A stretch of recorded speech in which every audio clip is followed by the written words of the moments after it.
Selamat mendengarkan podcast ini. Kebenaran firman Tuhan pada Rabu 28 September 2022 berjudul Menghujat Roh Kudus.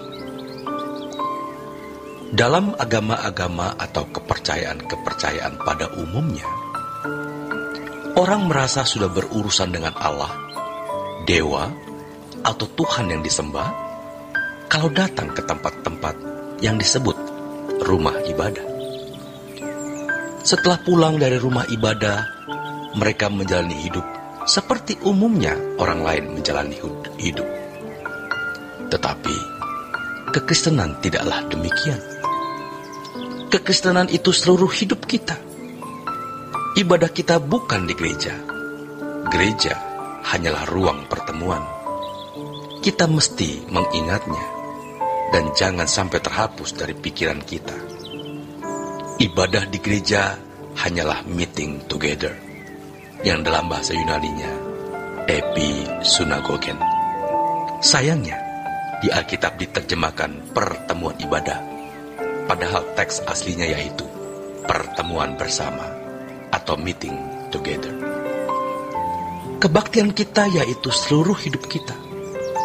Liturgi kita ada seluruh waktu kita, dimanapun kita berada.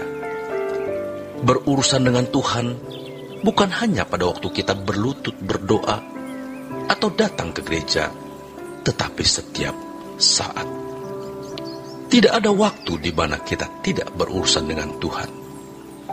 Kebatinan Jawa bisa berprinsip manunggaling kaulo Gusti, artinya menyatu dengan Allah.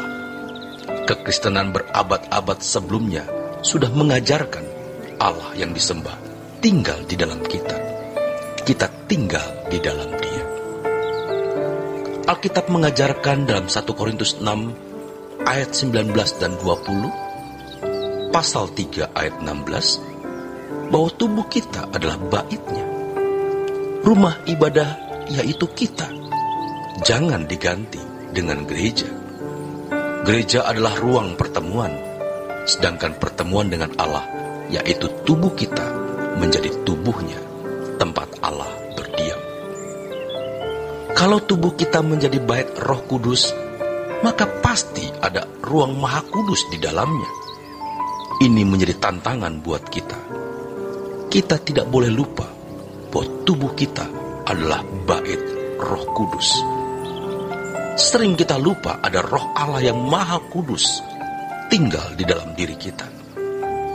Jika tidak demikian, itu bukan kekristenan.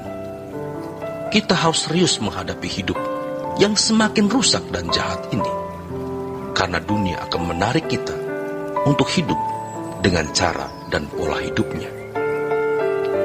Kita mau menjadi orang-orang yang dipersiapkan Tuhan dalam menghadapi keadaan dunia yang memburuk di depan. Kita tidak bisa melindungi anak-anak kita dengan kekuatan apapun. Kita yang punya uang banyak, memiliki relasi pejabat tinggi, hendaklah jangan merasa sombong. Pejabat bisa naik turun, hidup kita juga seperti roda, bisa berputar. Tetapi kalau ada tangan yang menciptakan langit dan bumi, yaitu Allah semesta alam, yang mengutus putranya, Tuhan Yesus Kristus, mati di kayu salib untuk menebus dan mengampuni dosa kita, serta berkenan menjadikan tubuh kita baitnya, ini anugerah.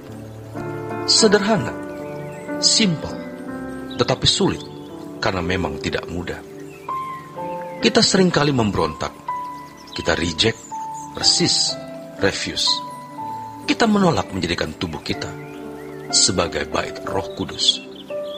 Apalagi kalau orang sudah terbiasa jorok hidupnya, pasti dia tidak mau menjadikan tubuhnya bait Roh Kudus. Jangan sampai kita rusak sehingga tidak bisa diperbaiki lagi, yang namanya titik tidak balik, atau dalam bahasa Inggrisnya point of no return.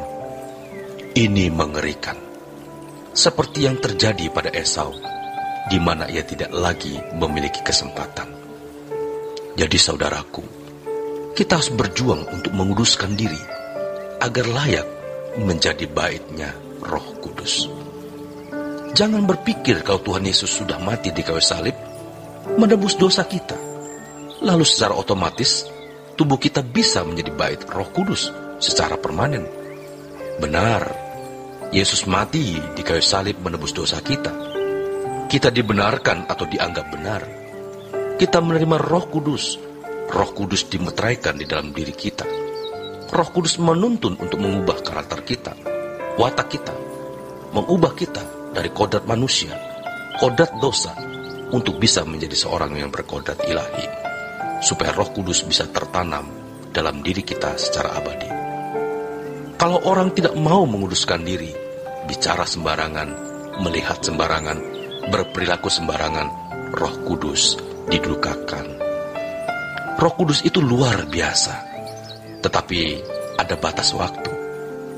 Kalau seseorang mendukakan Roh Kudus terus-menerus, maka ia akan memadamkan roh. Sesudah memadamkan, dia akan menghujat Roh Kudus. Menghujat Roh Kudus artinya tidak lagi bisa menerima penggarapan Tuhan. Tuhan tidak bisa menggarap karena seseorang sudah tidak bisa digarap lagi. Orang yang sudah menghujat Roh Kudus tidak peduli apakah dia sudah menghujat Roh Kudus atau tidak. Dia tidak peduli apakah akan masuk neraka atau masuk surga. Saudaraku, kalau orang sudah tidak takut Allah sama sekali, tidak takut masuk neraka, mungkin dia tidak menyampaikan secara terang-terangan. Hanya saja dia tidak akan pernah bisa digarap Tuhan lagi. Jangan sampai kita semakin tua malah semakin munafik, tidak mengenal diri dengan benar. Sebenarnya kita tidak layak untuk menjadi bait Roh Kudus, tetapi kita merasa layak-layak saja, atau justru tidak peduli. Ini sangat berbahaya. Kita harus mempersoalkannya. Kita harus bertemu Tuhan dan benar-benar mendapatkan jawaban atau respon Tuhan terkait hal ini. Selamat berjuang, saudaraku. Tuhan Yesus memberkati.